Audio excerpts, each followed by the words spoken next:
शपथ लेते ही विजय जो है इस वक्त एक्शन मोड में है। उन्होंने शपथ लेने के कुछ ही मिनट्स के बाद पहली फाइनल साइन वो कर दिया है।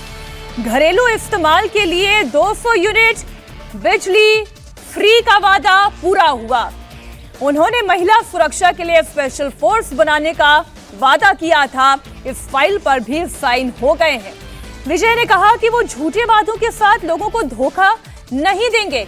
ये अभी लाइव तस्वीरें आप देख रहे हैं और ये लाइव तस्वीरों को देखकर आप समझ सकते हैं विजय युग की शुरुआत हो चुकी है तमिलनाडु की राजनीति में। और उनका ये पूरा कैवलकेड है वो आपको दिखाई दे रहा है, गाड़ियों का ये जो काफिला है। और सड़क की एक तरफ आप देख भी रहे हैं कि विजय की एक झलक पाने के लिए, मुख्यमंत्री की एक झलक पाने के लिए लोगों का एक हुजूम सा उमड़ पड़ा है। तो ये तस्वीर आपके सामने, बीच में मेरे ख्याल जो गाड़ी है उसमें मुख्यमंत्री चल रहे हैं और चारों तरफ सुरक्षा का एक घेरा आपको दिखाई दे रहा है। तो शपथ लेते ही तमिलनाडु के मुख्यमंत्री विजय एक्शन में आ गए हैं।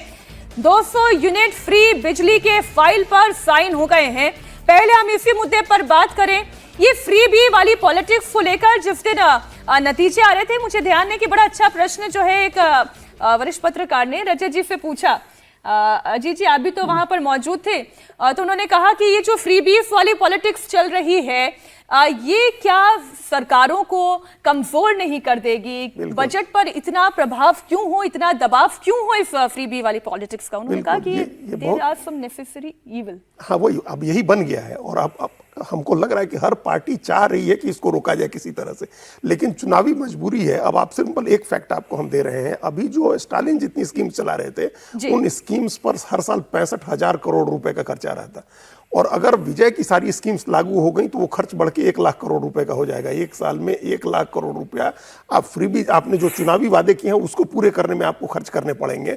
तो ये हमको लग रहा है कि अब ये भी एक समाप्ति की तरफ बढ़ रहा है। हम लोगों ने देखा कि ममता बनर्जी को इस स्कीम में कोई फायदा नहीं पहुंचा, हिम्मत नहीं कर पा रही है, पॉलिटिकल पार्टीज नहीं करेगी, लेकिन सुप्रीम कोर्ट में ये मामला आ गया। सुप्रीम कोर्ट इसके लिए बेंच बना चुकी है या बनाने वाली है जिसको सुनवाई करना है और सुप्रीम कोर्ट डिफाइन करेगी कि फ्री बीज क्या है और लोक कल्याण की योजना क्या है। लोक कल्याण और जो चुनावी वादों की बातें हैं उसको चुनाव सुप्रीम कोर्ट डिफाइन कर दे कि भाई ये शिक्षा है, ये स्वास्थ्य है, ये जरूरी चीजें हैं जो आपको करनी है, ये एक डेमोक्रेटिक कंट्री में आपको करना ही हर चुनी हुई सरकार को, और ये चीजें हैं जो आप नहीं कर सकते हैं, ये आप अननेसेसरी बर्डन डाल रहे हैं स्टेट